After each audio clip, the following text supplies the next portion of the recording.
Hello friends, welcome back to my channel. আমি মাধুরী। আজ আর তোমাদেরকে এই কথা বলবো না যে তোমরা সবাই কেমন আছো, আর আমিও এই কথা বলতে পারছি না আজকে যে আমিও খুব ভালো আছি, কারণ জানি আজ আমরা কেউই ভালো নেই। কারণ আমরা যে রাজ্যে বাস করছি সেই রাজ্যে ভালো থাকার মতন আর পরিস্থিতি নেই। সময় বদলেছে, মানুষ বদলেছে, কিন্তু মানুষের চিন্তাধারা এখনও বদলায়নি, মানুষের মানসিকতা এখনও বদলায়নি। আজ আরজি করের ঘটনাটা কারোর আর জানতে বাকি নেই। এক জুনিয়র ডাক্তারকে নৃশংসভাবে রেপ করে তাকে হত্যা করা হয়েছে। এরকম ঘটনা এর আগেও অনেকবার ঘটেছে, কিন্তু সেগুলো ধামাচাপা পড়ে গেছে, বিচার তো দূরের কথা। আসলে ভুল মানুষের হাতে ক্ষমতা থাকলে তার অপব্যবহার তো হবে। শুধু এটুকুই দেখাতে চাই এবং শোনাতে চাই তাকে কতটা কষ্ট দিয়ে হত্যা করা হয়েছে, কতটা নির্যাতন, কতটা অত্যাচার তার উপরে করা হয়েছে। কোথাও দাঁতের কামড় বসানো, কামড়ে মাংস তুলে নেওয়া, আর কোথাও হচ্ছে সরাসরি প্রেসার দিয়ে শ্বাসরোধ করে খুন করা। কি হলে দু চোখ থেকে রক্তক্ষরণ হতে পারে, মুখ দিয়ে রক্তক্ষরণ হয়, যৌনাঙ্গ দিয়ে। তোমরা শুনলে তাকে কতটা নৃশংসভাবে হত্যা করা হয়েছে। তার শরীরে 100টারও বেশি কামড়ের আঘাতের চিহ্ন পাওয়া গেছে, এবং সেটা খুবই জোরালো কামড় ছিল। এবং তার পায়ের গোড়ালি ভেঙে দেওয়া হয়েছে, তার পা দুটো ভেঙে দেওয়া হয়েছে, ফলে দুটো পা দুই সাইডে ভাঙা অবস্থায় পাওয়া গেছে। দুটো পা দুই সাইডে ভাঙা অবস্থায় পাওয়া যায়, তাকে কতটা আঘাত করলে তবেই তার পা দুটোকে চিরে দেওয়া যায় বা ভেঙে দেওয়া যায়। রাজ্য জুড়ে, গোটা কলকাতা শহর জুড়ে, এমনকি বিদেশেও উই ওয়ান্ট জাস্টিস, অর্থাৎ তিলোত্তমার জন্য উই ওয়ান্ট জাস্টিস চেয়েছিলেন। যে মুহূর্তে তারা এখানে শান্তিপূর্ণ বিক্ষোভ করছিলেন, তখন একদল দুষ্কৃতী আজকে এই এমার্জেন্সি বিল্ডিংয়ে একতলায় ঢুকে আমরা দেখতে পাচ্ছি যে এমার্জেন্সি বিল্ডিংয়ের সেই ছবি কিভাবে তছনছ চালানো হয়েছে, সেই ছবি আমরা আপনাদের দেখাচ্ছি TV9 বাংলার দর্শক। এত কিছুর পরেও রেপিস্টকে ধরার পরিবর্তে তাকে বাঁচানোর চেষ্টা করা হচ্ছে, সমস্ত প্রমাণ লোপাট করার চেষ্টা করা হচ্ছে। रोते हुए मुझे वो लिपटती है और कहती है कि सब कुछ खत्म हो गया। मैंने कहा क्या हुआ? नहीं, मेरी लड़की ने सुसाइड कर दिया है, ये खबर आई है हॉस्पिटल से। তরুণ ডাক্তারকে ধর্ষণ করা হয়েছে, কি খুন করা হয়েছে সেটা পুলিশ বলবে, সেটা আমি বলতে পারবো না। শুধু এইটুকু বলছি, তার মৃত্যুটা স্বাভাবিক নয়, সেটা আমার মনে হয়েছে। এত কিছুর পরেও কলেজের প্রিন্সিপাল বলছে সে কেন একা সেমিনার রুমে রাতে ছিল, কেন সে রাতে নাইট ডিউটি সেখানে নিয়েছিল। এই আমাদের রাজ্যের অবস্থা। মেয়েদেরকে অসম্মানিত হওয়ার পরও তাকে এটা শুনতে হয় যে তার দোষ ছিল, সে কেন একটা খারাপ পোশাক পরেছিল। তার দিকে খারাপ নজর দেওয়া কুকুরগুলোর কোনো শাস্তি হয় না। এমনকি হাতের আঙুলের নখ উপড়ে নেওয়া হয়, মাথা থেকে পা পর্যন্ত। আমরা সূত্র মোতাবেক জানতে পারি প্রায় 100র ওপর নাকি শুধুমাত্র ডিপ কামড় যাকে বলে, সেই দাঁতের কামড়ের চিহ্ন রয়েছে। যেন যেনতেনা প্রকরণে তাকে খুবলে খুবলে খাওয়া বলি আমরা, সেই খুবলে। हम लोग यहाँ के रेसिडेंट्स डॉक्टर हैं, आप यहाँ का कंडीशन देख सकते हैं।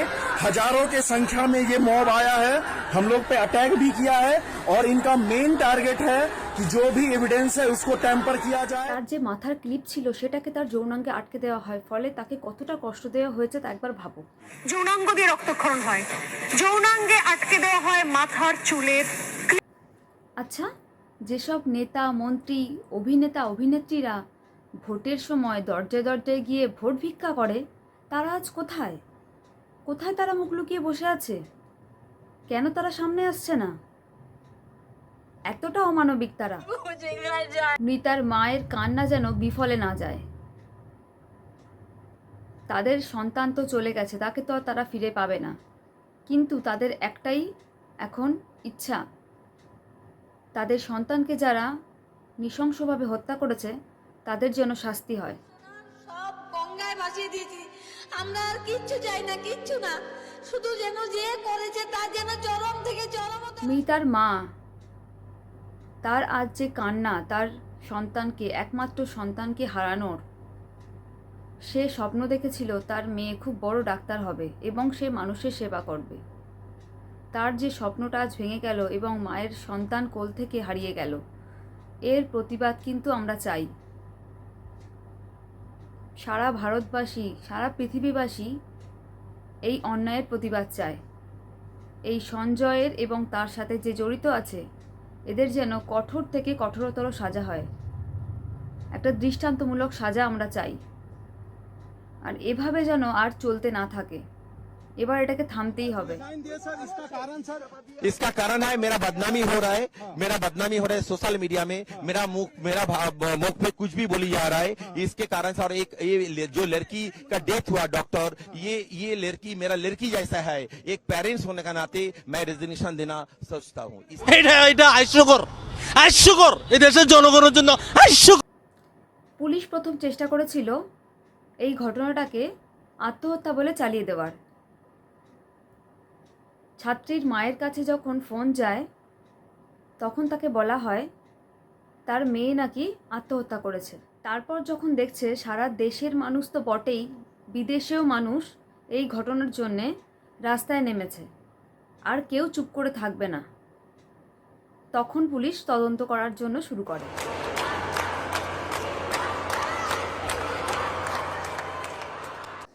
মেয়েটি টানা 36 ঘন্টা ডিউটির পর সে যখন রাত্রে একটু টায়ার্ড ছিল বলে সেমিনার হলে গেছিল একটু রেস্ট করার জন্যে। এত বড় হসপিটালে কেন একটা রেস্টরুম নেই? তার সাথে তো তার বান্ধবীরাও ছিল। সে রাত্রে অনলাইনে তার একটা পছন্দের খাবার অর্ডার দিয়েছিল এবং সেটাই সে রাত্রে খেয়েছিল। তারপর সে একটু রেস্ট নিতে চায়। সে জানতো না যে সেটাই তার রাত্রের শেষ খাবার হবে, সেদিনের শেষ খাবার, সারা জীবনের মতন তার শেষ খাবার হবে। রেস্ট নিতে গিয়ে তার যখন একটু চোখটা লেগে আসে, মানুষরূপী রাক্ষসেরা তখনই অপেক্ষা করছিল কখন সে রেস্ট নিতে আসবে আর তার উপরে রাক্ষসের মতন ঝাঁপিয়ে পড়বে। बच्ची का शरीर में कोई कपड़ा नहीं था, पैर दोनों राइट एंगल में मिला गया। राइट एंगल में एक पाँव बेड के इस तरफ, एक पाँव बेड के इस तरफ मिला गया। जब तक पेल्विक गर्डल नहीं टूटता है, इस तरह दो पाँव को नहीं चीरा जा सकता है।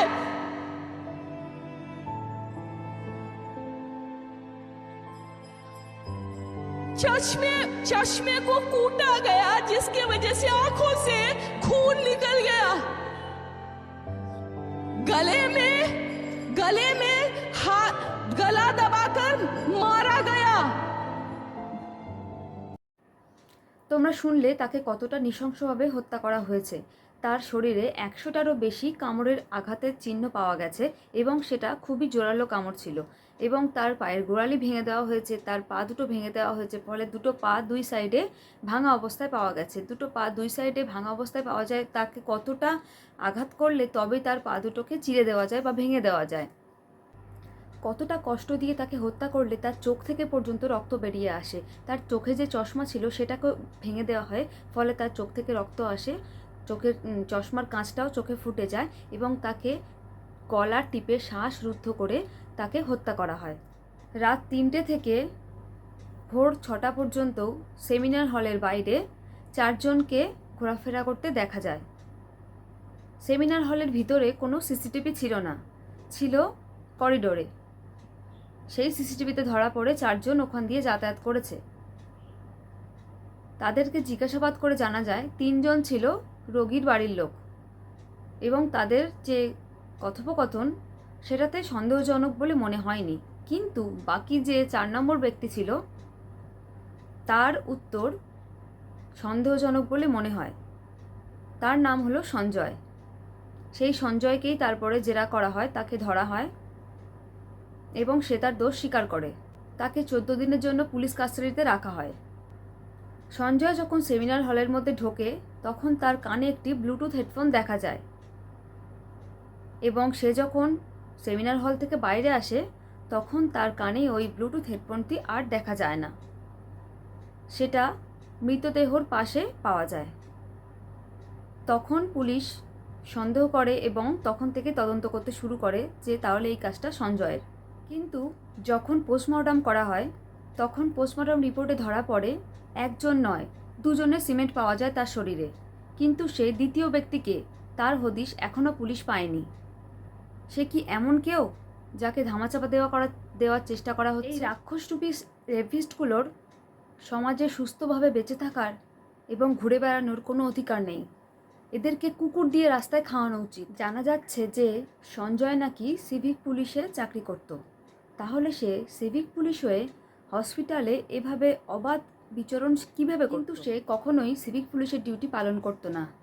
সে নেতাদেরকে ধরে ট্রান্সফার নিয়ে সোশ্যাল ওয়েলফেয়ারে ট্রান্সফার হয়।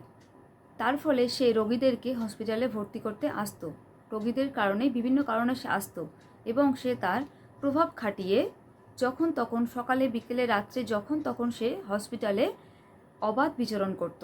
এবং সেদিনও সে রাত্রে যখন এসেছিল হসপিটালে সে নেশাগ্রস্ত অবস্থায় ছিল।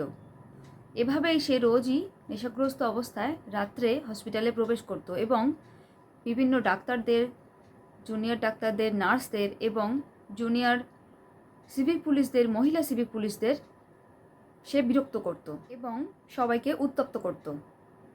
এর ফলে জুনিয়র নার্সরা বা জুনিয়র ডাক্তাররা তার বিরুদ্ধে কমপ্লেন জানিয়েছিলেন, কিন্তু কেন তার বিরুদ্ধে কোনো স্টেপ নেওয়া হয়নি?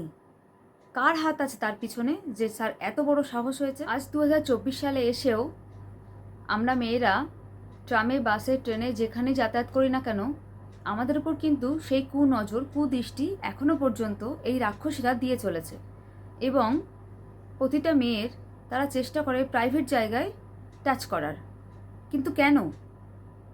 আমরা কি মেয়েরা পারি না তাদের এই হাত ভেঙে দিতে? আমরা যদি এক পা এগিয়ে আসি, আমরা যদি একটু স্টেপ নেই, দেখবে আরও 10 জন মেয়ে আমাদের সাথে এগিয়ে আসবে। এই রাক্ষস পশুগুলোর জন্যে আজ মেয়েরা নিজেদের ইচ্ছা মতন পোশাক পরতে পারে না, যখন ইচ্ছা যেখানে ইচ্ছা তারা যেতে পারে না। কেন এভাবে চলবে? কেন? স্বাধীনতার এত বছর পরও, দেশ স্বাধীন হওয়ার পরও মেয়েরা আজও কেন অস্বাধীন হয়ে থাকবে? মেয়েরা কেন পরাধীন হয়ে থাকবে? তারা কি নিজেদের ইচ্ছা মতন কোথাও যেতে পারে না, কিছু করতে পারে না? সব কিছুতেই কেন মেয়েদের দোষ দেখা হয়? এই পশুগুলোর কেন দোষ ধরা হয় না? এরা কেন বারবার ছাড়া পেয়ে যায়? আমিও একজন মেয়ে এবং আমি একজন মা, তাই আমিও চাই এই পশুগুলোকে একটা দৃষ্টান্তমূলক শাস্তি এবং মৃত্যু দেওয়া উচিত, কিন্তু সেটা ফাঁসির মৃত্যু নয়। এদেরকে জ্যান্ত অবস্থায় কুচিয়ে কুচিয়ে মারা উচিত। তারা যে কষ্টটা মেয়েটিকে দিয়েছে সেই কষ্টটা যেন তারা নিজেরাও ভোগ করতে পারে, তারাও যেন এটা বুঝতে পারে যে কতটা কষ্ট তারা মেয়েটিকে দিয়েছে। আমরা নারী, আমরা সব পারি। তাই আমি চাই এবং আমার মনে হয় সারা ভারতবাসী চায় এই ঘটনার একটা শাস্তি হওয়া দরকার এবং এর প্রতিবাদ অবশ্যই হওয়া দরকার। জয় হিন্দ।